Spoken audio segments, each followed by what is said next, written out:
This Week in Science and Education is presented in association with the Science Coordinators and Consultants Association of Ontario.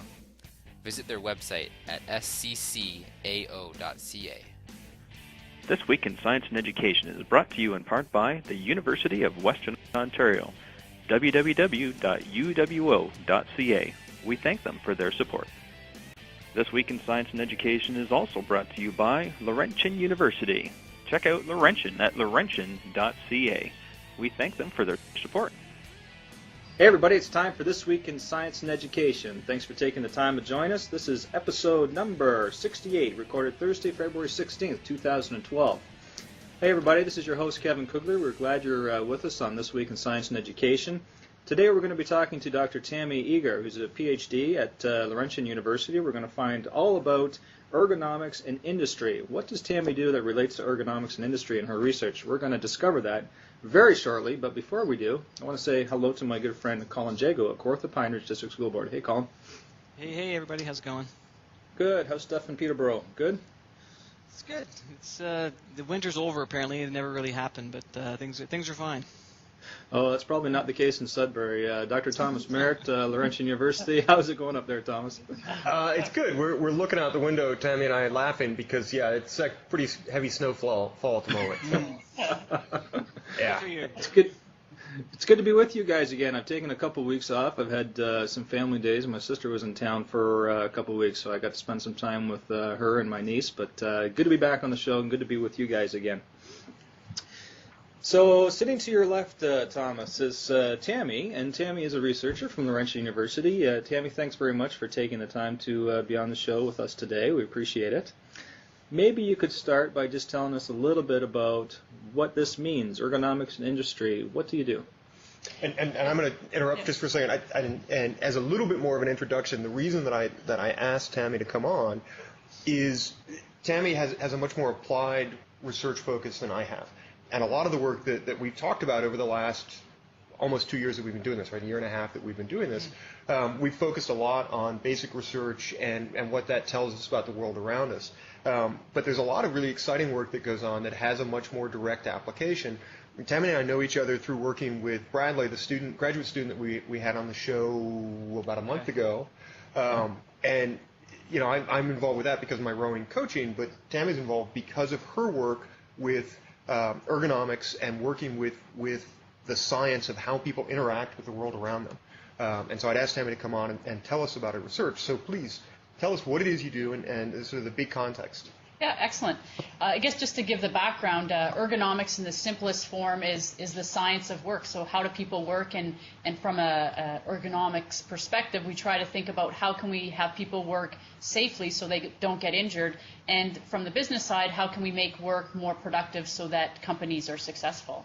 And I got into it actually from the industry itself. I worked as an ergonomist for a mining health and safety association for 2 years before I came into the academic world. And so I traveled throughout Ontario, visited a number of mining and steel industrial sites, and realized that there was a need for health and safety research and ergonomic research in particular.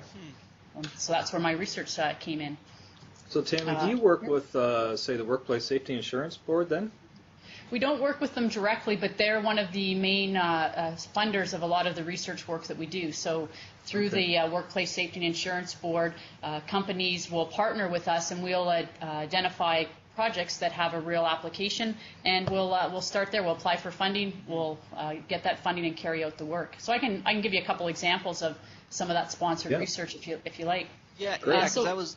Yeah. Sorry, that was one of the things I was just going to ask you, is sort of because Thomas said it's more applied, more practical, and you said okay, we're funded by WSIB, and so that was my question. Do you come up with projects on your own, or do they come to you and say we have a problem, we don't know what the answer is, and we need some research done?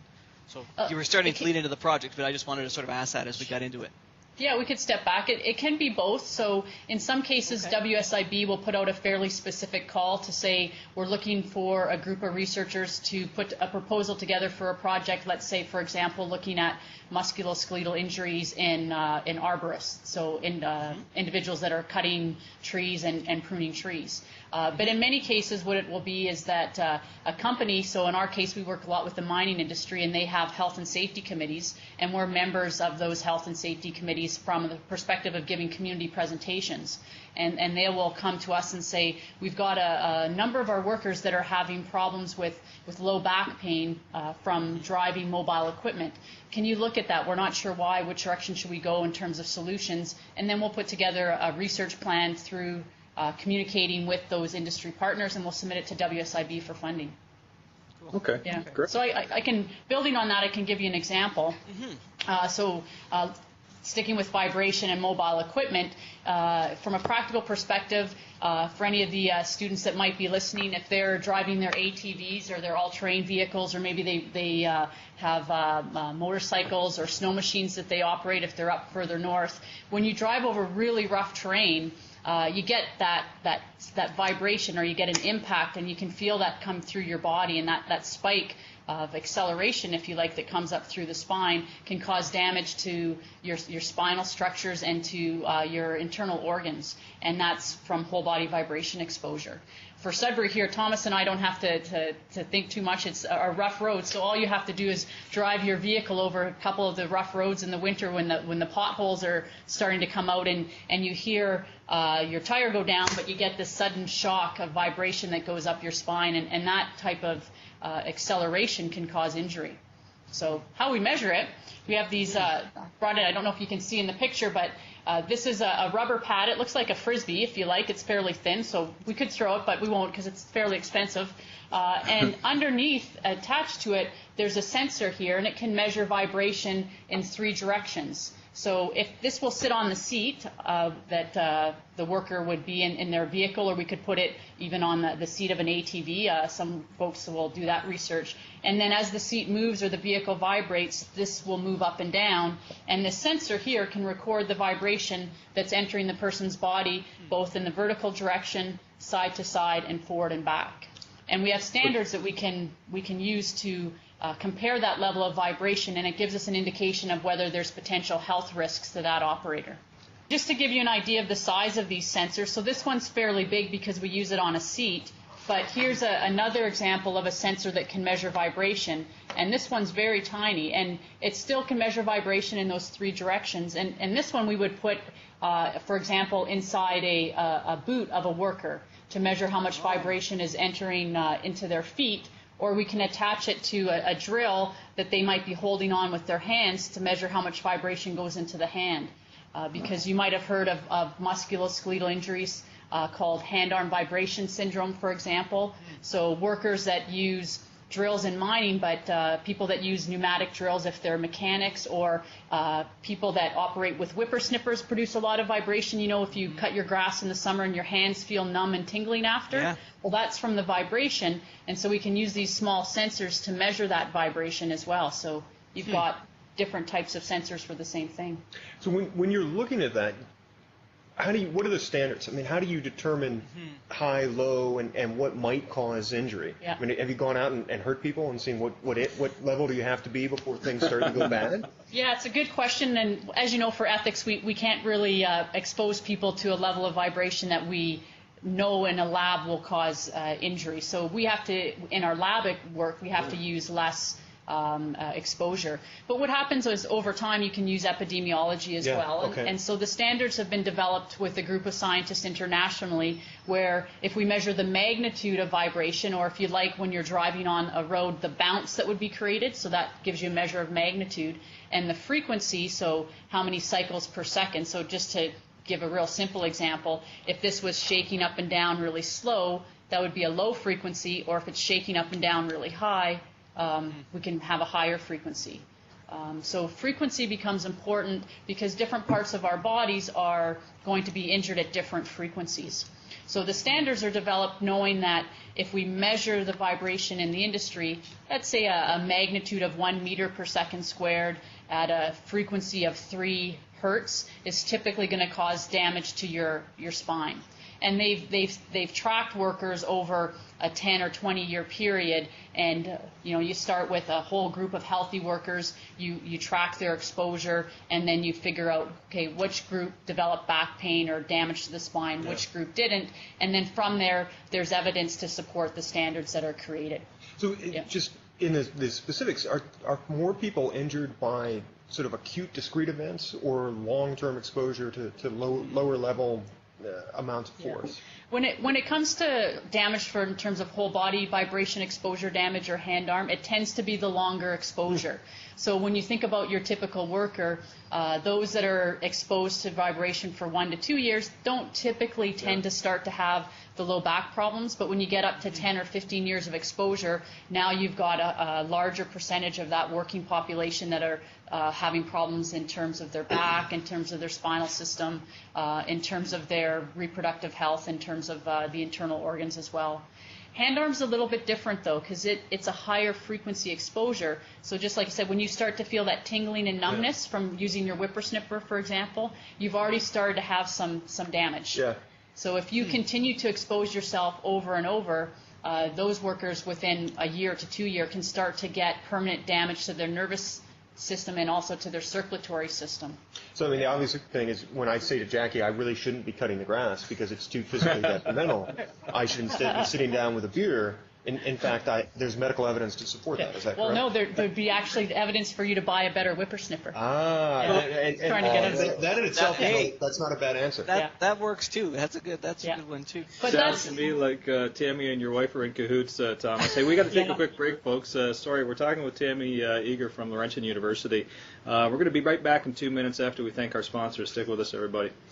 This Week in Science and Education is brought to you by Sheridan Institute of Technology and Advanced Learning. At Sheridan, students shine brighter. Check out sheridanc.on.ca. Thanks, everybody. We're now back.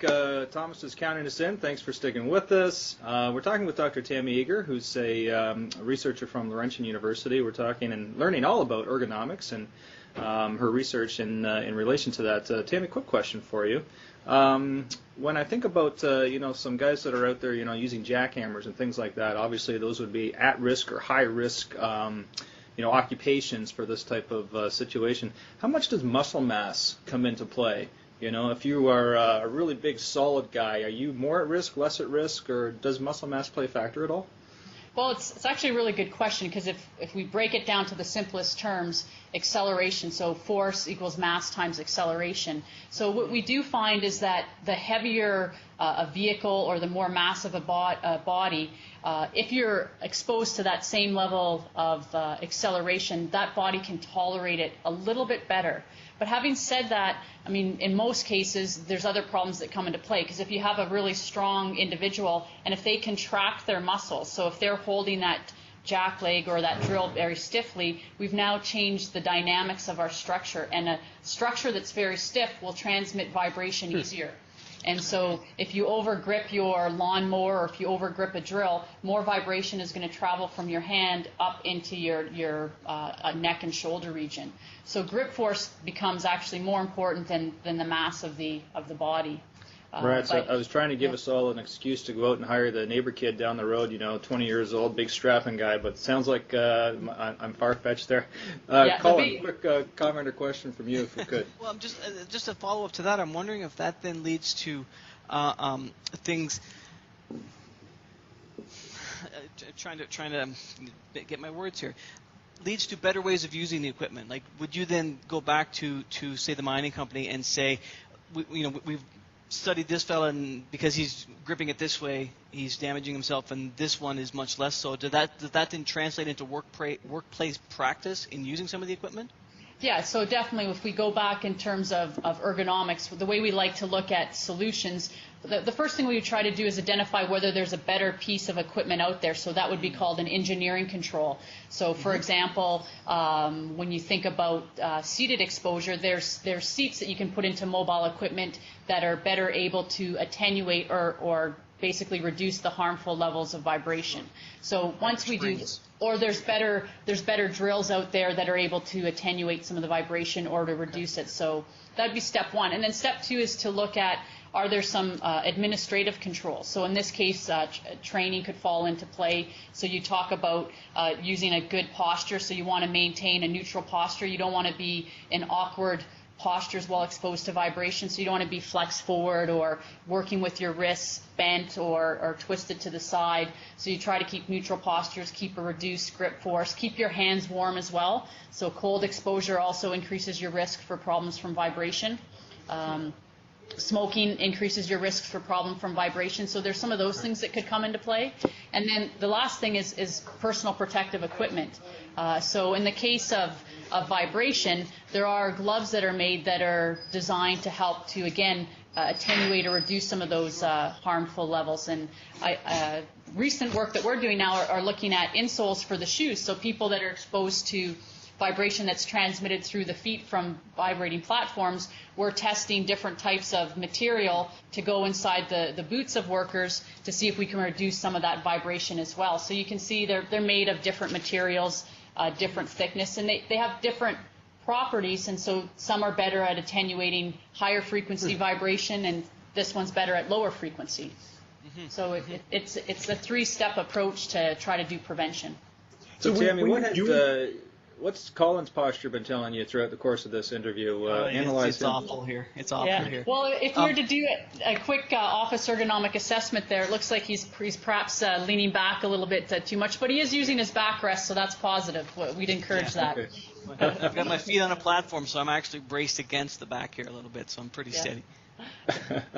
Sorry, Thomas, I cut you off. Go ahead.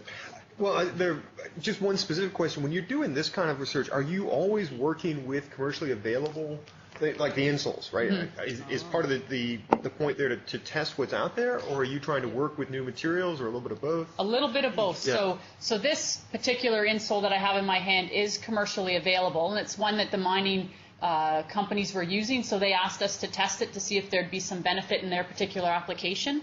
This one here is not yet commercially available, and one of the manufacturers that creates these, we're working with them to develop a different type of insole that will work in a higher frequency application. So we don't have the perfect answer yet, but we're testing different materials, and this is one of the prototypes, if you like.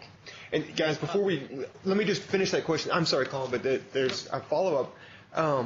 One of the things we have talked about on the show is where funding comes from, and the reality of a difficult economy is that we're trying different funding routes for science in Canada. So when you're working with things like this that have such an industrial application, are you getting money from the feds? Are you getting money from industry? Is it possible to get the two of them to work together? Yeah, a little bit of both. So we get the WSIB money. We do most of the field work in terms of our industry applications. In terms of this project here, a lot of it was in-kind support from the company. So the companies supplied all the materials, and they're paying the salary costs for the graduate student to do the work. And in some cases also we do still basic work related to vibration and how it damages the spine or the different tissues in the body, and that's funded through NSERC, or Natural Science and Engineering Research Council. So we combine the different sources, and depending on what type of project we're doing, sort of dictates where the funding comes from. Yeah, that's great. Thank you. That's exactly the answer I was thinking you could come up with. Along the same lines, that's one of the things that I've started doing with my research. And, most of what I do is very basic research, but the reality of funding in Canada, globally, is we have to find more, in some ways, creative ways to fund research. And so I have a grant right now with one of the instrument makers that I work with to develop protocols that I need in my lab use to market their instrument to other labs. And I was just in an email conversation this morning with presenting this work at one of the international conferences. And it's been really nice. It's a win-win. They're paying for a graduate student to do the work. It's basic research that is fundamental to my research program, but we're both getting a lot out of it. And those kind of partnerships are what NSERC is really pushing us to find. Yeah, definitely. And so whenever we can do an NSERC industrial partnership, we definitely look at that. We're also looking at using some of the opportunities through those granting agencies for internships for students. So to give you an example, through the MyTax program, one of my colleagues and myself, so Dr. Allison Godwin, who you also know, so we had a student several years ago that worked with a mining equipment manufacturer on developing a new cab for basically the place where the worker sits and operates the controls, but line of sight was a problem. So one of the other challenges we have up here for a lot of the mobile equipment is they're big pieces of equipment, and the worker needs to be able to sit comfortably, but they need to be able to see out the windows of that cab to be able to see to safely operate the equipment. And so this particular project, the student was funded partially by the Government of Canada, partially by the industry, went down and spent 3 months with the industry and helped them to design a new cab environment using computer simulation technology. So for, I guess, the students that might be listening, or the high school teachers, the same technology that's used to make the fancy video games that the students are playing, the same technology that's used to do a lot of the 3D animated movies. So we have that equipment in our lab as well, where you can take video images of people doing movement, you then bring it into a computer simulation, and you then do a bunch of mock-ups of what if we designed it this way, if we moved it this way, would the person be more comfortable, would they be able to see better? And so the student did that with the company, and then they took that work and created a prototype, and that new cab is now being marketed or manufactured, I guess, by that company. One, that's just awesome, and B, the animation stuff goes back to our conversation with Bradley, and we have video up, I think, on the page now of one of the rowers with the spheres that you brought here, and that's the first step in that creating the virtual rower, in this case creating a virtual mine worker. Yeah, exactly. It's the same idea. So, and we do a fair bit of that because, as you know, it's challenging underground in a mining environment. There's a lot of safety issues, so our students all have to go through health and safety training to get access to go and collect data in an underground environment. And so we'll do that with them, but once they get the data that they need, we try to use that then in a virtual environment so they can do more of the what-if scenarios. Because we can't stop a mine from production to say, well, wait a minute, what if we had someone take a welding torch and make this window just a little bit bigger, and someone from the machine shop come and tweak the seat. So we do those sorts of things in virtual environment. And I don't know if you knew this, Thomas. Actually, we have a virtual reality lab on campus. Did you know that? Anyways, at one of our other research centers on campus, we have this cool space that basically has 360-degree screens with cameras that can create 3D stereo images. Is this Penguin? It's related to that, but it's over at Morocco. And a few years ago, we had members of the equipment manufacturers and the mining industry folks come and sit in that room wearing the cool 3D glasses, and we showed them a lot of the what-if scenarios of the new pieces of equipment we designed and how the workers interacted with it. So we had, in a sense, a think tank, and from there we had a lot of conversations about what's really possible in the industry based on the scientific work we're doing. So it was kind of cool. It was fun. Yeah, that is. Tammy, I needed to cut you off for about the last 10 minutes, but I haven't been able to bring myself to do it because it's been so darn interesting. So, Tammy, I just want to say thank you very much for taking the time to join us today on This Week in Science and Education. We really appreciate you coming on, talking a little bit about your research, making it relevant, of course, to the students. I think there's some great information on there. I understand that you've agreed to come back on in the fall, talk a little bit about how you got to be where you are today. I think that'll be a really interesting follow-up interview. And on behalf of my co-hosts, thank you so much for being here. Yeah, thanks for having me. It's been great, and I'll see you both again in the fall. Yeah, thanks, guys. It's good to see you. Sounds great. We'll look forward to that. So on behalf of Colin Jagoe from the Kawartha Pioneers District School Board, Dr. Thomas Merritt from Laurentian University, this is Kevin Cougler, virtual researcher on call, saying thanks again for tuning in, everybody. We'll look forward to seeing you again same time next week. Have a good week.